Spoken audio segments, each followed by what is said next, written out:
Beruntung sekali orang-orang yang ikhlas.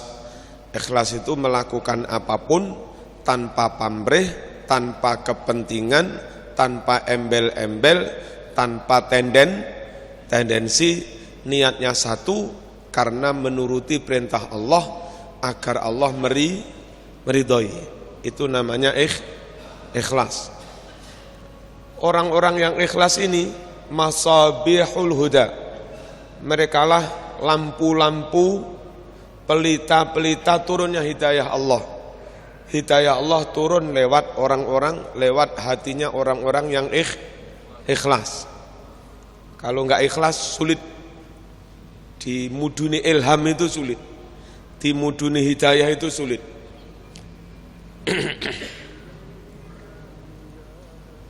Tanjali anhum kullu fitnatin dhalma. Tanjali bisa dijauhkan, disingkirkan, dihindarkan anhum dari orang-orang yang ikhlas ini. Apa yang dijauhkan dari mereka? Kullu fitnatin dhalma.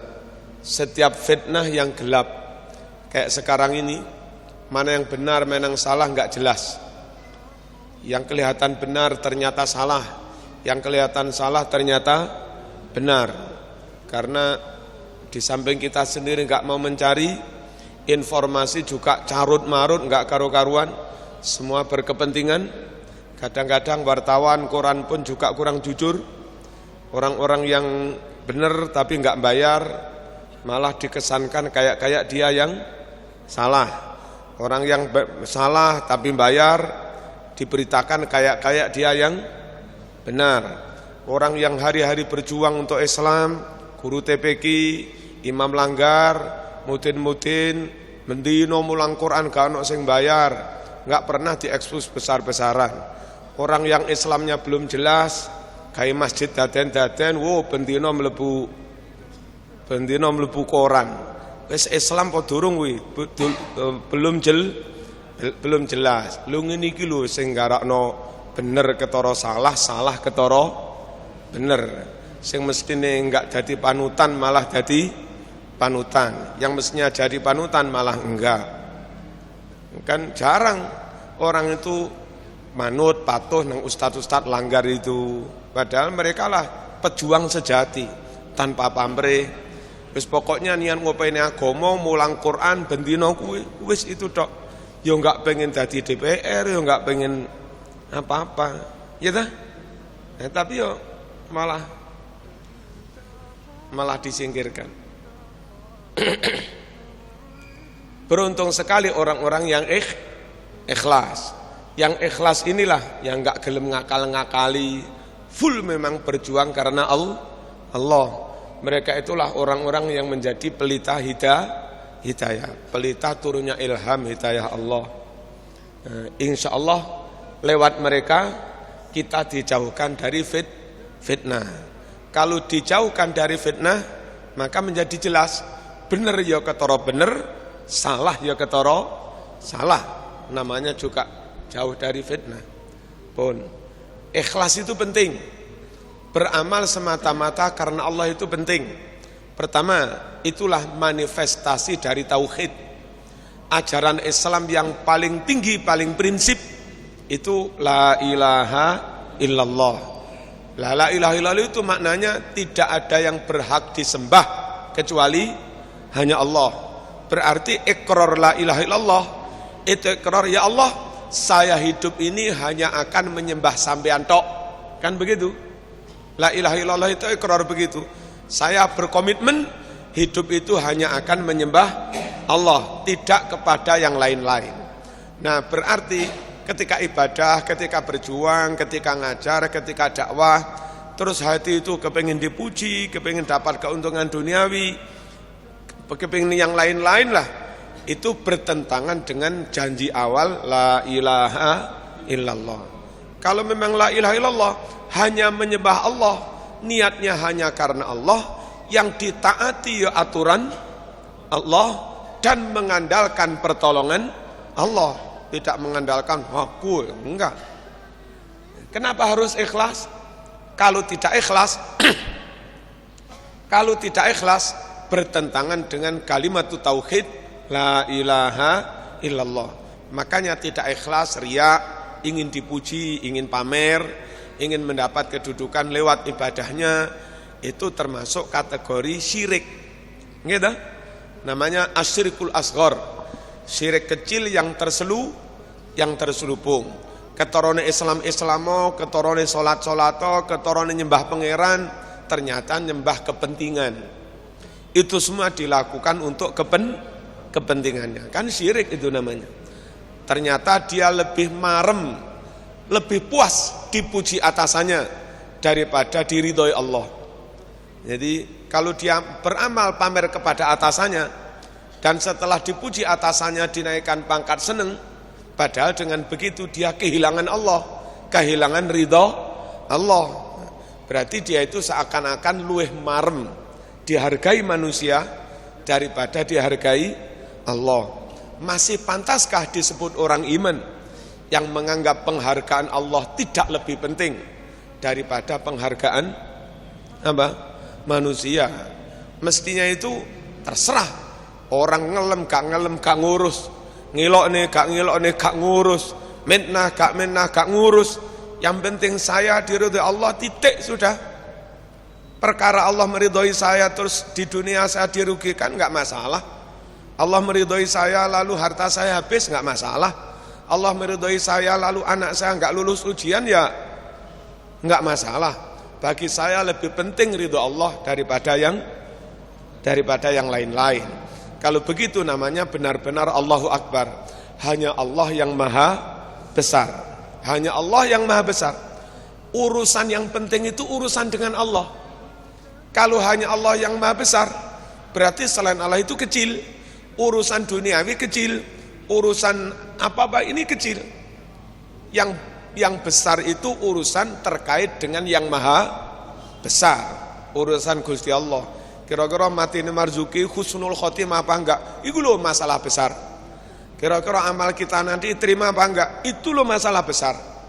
Kira-kira sampai mati tetap iman apa copot iman? Itu loh masalah besar. Kira-kira ketauhidan kita itu murni apa kecampuran syirik? Itu loh masalah besar itu begitu-begitu.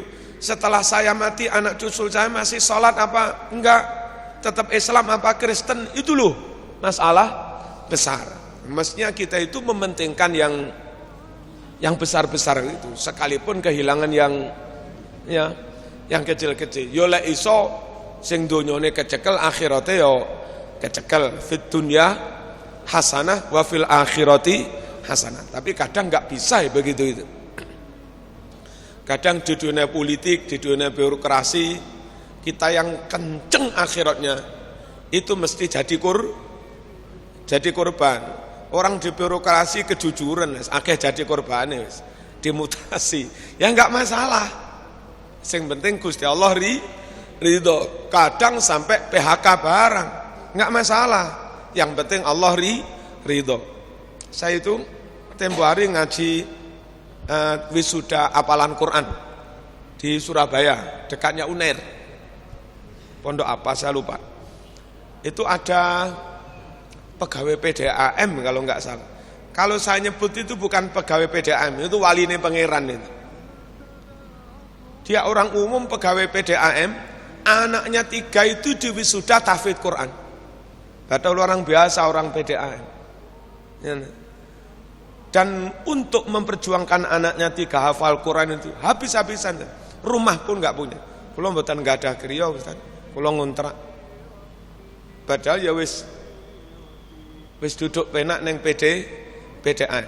Pak tak pikir, wah iki duduk pegawai PDAM iki waline Gusti Allah. Rela kehilangan apapun asal anaknya 3-3-nya hafid Quran. Coba ini temenan. Lu golek wong ngono kuwi lho arang-arang. Bek ono ngono-ngono kuwi, takon-takon hukum takono wong nang ngono-ngono kuwi. Minta pertimbangan, mintalah pada orang itu. Mesti tulus. Enggak ada kepentingan. Mereka lah lampu-lampu yang bisa memberi hidayah hamba-hamba yang lain itu. Tubalil mukhlisin. Berbahagialah, beruntunglah orang-orang yang ikhlas. Mereka itu siapa? Masabihul huda.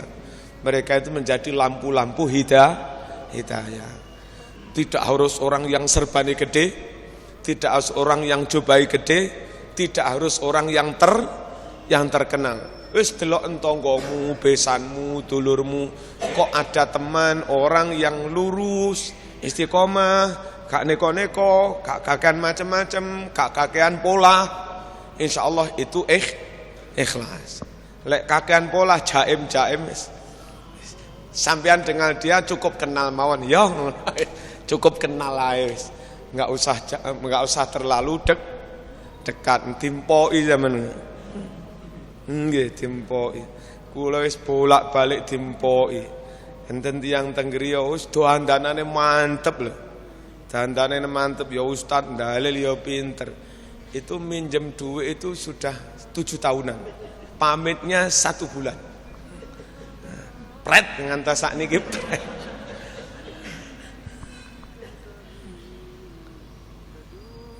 Wis kula luwih percaya tengene tiyang awam-awam.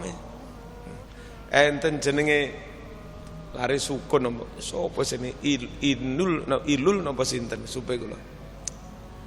Masyaallah. Nek ngampil mboten kathah. Namung sekitar 2 juta napa pinten. Ngoten niku kan janji sak wulan. Saking jujure. Misale sak wulane benjing ngoten niki. Teng griya ngapunten Kiai dereng saged. Oh, enggak apa-apa wis. Ngoten. Insyaallah wulan ngarep. Durung sak wulan teng ngapunten Kiai mentesan. Tapi jujur ora kok langsung plus hilang. Ngoten niki. Sae. Pados tiyang ikhlas. Muga-muga kita sakit ikhlas. Nggih, kudu ikhlas. Jangan sampai tidak ikhlas.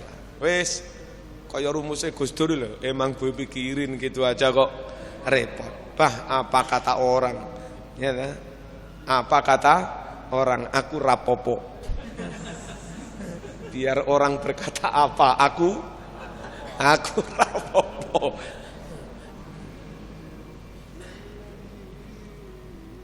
Harus ikhlas karena itu tauhid. Harus ikhlas karena yang berkuasa Allah, yang punya surga Allah, yang punya neraka Allah, yang menerima menolak amal juga Allah, yang mengijabahi atau tidak doa orang juga Allah, yang menentukan hidup mati Allah, yang menentukan kaya miskin Allah, yang menentukan celaka atau tidak juga Allah. Enggak ada alasan lain untuk hati ini menoleh kepada selain Allah. Gitu. Sama nyedek-nyedek atasan, berharap naik pangkat. Akhirnya berhasillah setor muka ini, menjilat. Akhirnya sama dijanjikan naik pangkat. Belum sempat SK tanda tangani, atasanmu mate. Kate lapo. Wong sing kuwasa Gusti Allah. SK wis tanda tangani karek ngeterne sampean tok. Sampean sing tabrak sepur. Gak sida mundak pangkat. Rugi. Ngarep-ngarep ngono ki nang menungso rugi. Duduk menungso sing nentok niku Gusti Allah. Madhepe ning Gusti Allah mawon. Terus Gusti Allah iku ora goblok. Kadang-kadang kita lurus dari kantor itu kita dapat rezeki sedikit karena kelurusan itu. Tapi wong rezeki itu enggak sedikit. Neng kampung dilala bolak-balik kon genduren. Kon mimpin kajatan apa? Ya pancen duwe titik tapi nang omah berkate akeh. Dilalah cedhek karo kiai, anakmu nang pondok pinter pisan. Ditulmur karo mbae, sampean tak jak besanan ya. Oh, bre ya jan. Ngipi opo aku. Lah ngono kuwi lho rezeki ngono kuwi. Wis kenceng mawon. Apa jare Gusti Allah? Ngoten. Kudu ikhlas karena yang berkuasa menentukan segala-galanya hanya Allah. Terus yang ketiga, harus ikhlas karena yang abadi, yang kekal hanya Allah. Semua jutaan orang yang pernah kau pameri amalmu, sampean amal pamrih kepada mereka, mereka matek semua sudah nanti. Hanya Allah tok yang akhirnya bisa membalas atau tidak. Maliki yaumiddin. Allah lah yang merajai di hari pembalasan, hari kiamat. Apa gunane sampean pamer ning wong sak pirang-pirang? Saat di akhirat nanti aku wis pamer ning sampean lho, saiki aku lebokno swarga. Padha mateke kate lapo. Karena yang kekal abadi hanya Allah, enggak ada gunanya pamer mengharapkan kepada selain Allah, itu enggak ada gunanya. Terus yang keempat, kenyataan. Kita itu semakin tomak semakin bolong. Tomak itu ngarep-ngarep pawai ngarep-ngarep pawai menungso. Ayo njajal. Sampean ditawani wong loro. Ana wong soleh, rajin salat, wis soleh wis. Anake yo ayu, tapi ra patek sugih. Sing sitoke sugih. Biasanya Joko-Jokowi milih calon maratuwa sing sugih. Tomak tapi. Anu kemarin ngene dimodali omah di omah dibantu macam-macam arep-arepe ngono. Halah, daya malih dadi ketibal. Malah dadi ketibal, dadi kongkon-kongkonan. Kumbahan mau pilih, nggih, Pak. Iku celanaku mban sik, nggih, Pak. Anu, nggih, Pak. Sampine guyang sik, nggih, Pak. Rasi dadi apa-apa tapi tambah dadi tambah dadi budak. Nah, sementara moroto sing solih dengan segala keterbatasan, kadang mikire ning mantui temenanan, enggak iso memberi langsung berupa materi, bengi tahajute tadarru'e munajatin dongone temenanan. Akhirnya tambah cepet kasil mantune timbang moroto sing sing sugih-sugih. Kathah kanca-kanca bernasib, Ustaz mboten penak tibake dadi mantune wong sugih. Tapi ono sing wong sugih siji loro sing apik ngono. Enggak bener, tomak nang manusa enggak bener. Mesti ngobose. Lah tomak huruf 3 bolong kabeh ta. Tok iya bolong. Mim ya tolong ain tambah doa. Sampeyan tomak ngarep-ngarep barang bolong. Enggak apik. Terus tomak niku membuat orang jadi munafik, membuat orang kehilangan jati diri. Sampeyan akan berbuat, bersikap, berucap seperti keinginan orang yang kau tomai itu. Nah, jadi misalnya maaf bawaan ketika wali kotanya fulan, dia menyesuaikan diri dengan fulan. Ngakrap-ngerap nyedek-nyedek bendang iso mundak pangkat. Fulan mudun ganti wali kota yang lain. Terus dia juga segera berganti baju. Perilakunya, ucapannya lain. Lah kan orang munafik begini, bunglon, enggak punya enggak punya pendirian, enggak punya jati diri. Orang wong koyo ngene iki, saya macam-macam dijak besanan males. Enggak gelem Ustaz besanan nang lah wong ra jelas ada. Alat kelaminnya itu enggak jelas orangnya. Iku ngalor tangidul ora patek jelas, enggak punya prinsip, bencong. Ngoten. Nggih. Orang itu harus jelas, saya ini yang saya yakini sangu keselamatan di akhirat. Ini dalilnya jelas, ini dalilnya jelas, dan ini saya yakini benar, udah jalan dengan segala resiko. Kadang dengan atasan cocok, kadang nggak cocok, itu resiko. Namanya orang jalan, ini jalan benar, udah. Nah, kadang-kadang ono lubang, ono mulus, ya wis di. Ya, gara-gara bolong titik sampean menggok rono, tambah rata teko-teko tambah. Nerobos kampung-kampung tambah rat. Jalan begitu diambil jalan. Bismillahirrahmanirrahim. Pun pokoknya ikhlas, syukur-syukur kalau berteman, paguyuban, akrab, berkumpul, berorganisasi, kepada ulama siapa kita mendekat, minta bimbingan menghadap Allah, itu cari orang-orang yang ikhlas begini. Tondo zohire biasanya orang ikhlas begini istiqomah terus nggak neko-neko. Jadi kalau orang itu istiqomah biasanya ikhlas. Kalau punya kepentingan nggak mungkin istiqomah. Misalnya maaf di antara jamaah begini ada yang punya kepentingan arep nyalon DPR. Gak tahu-tahu ngaji, nyedeki pencalekan, sregep ngaji. Oleh 5 pertemuan, 6 pertemuan lumayan lah dikenal jamaah. Buyar gaya politik ngajine ya buyar. Jadi orang yang punya kepentingan nggak mungkin amale istiqomah. Yang bisa istiqomah itu hanya mereka-mereka yang berbuat semata-mata karena Allah. Bantu fakir miskin, niatnya memang karena Allah, bukan niat nyari popularitas, bukan ingin nyalon wali kota dan sebagainya. Delok enai orang yang seperti itu, situasi kayak apapun, zaman politik kayak apapun, ya sudah istiqomah santunan.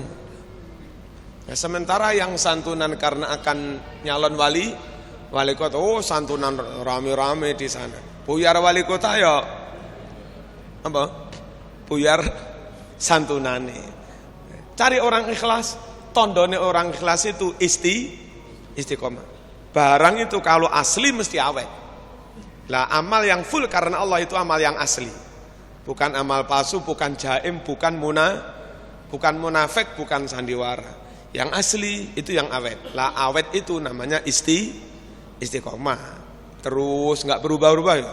Itu namanya istiqomah. Kok nggak awet? Kok nggak istiqomah? Berarti nggak awet.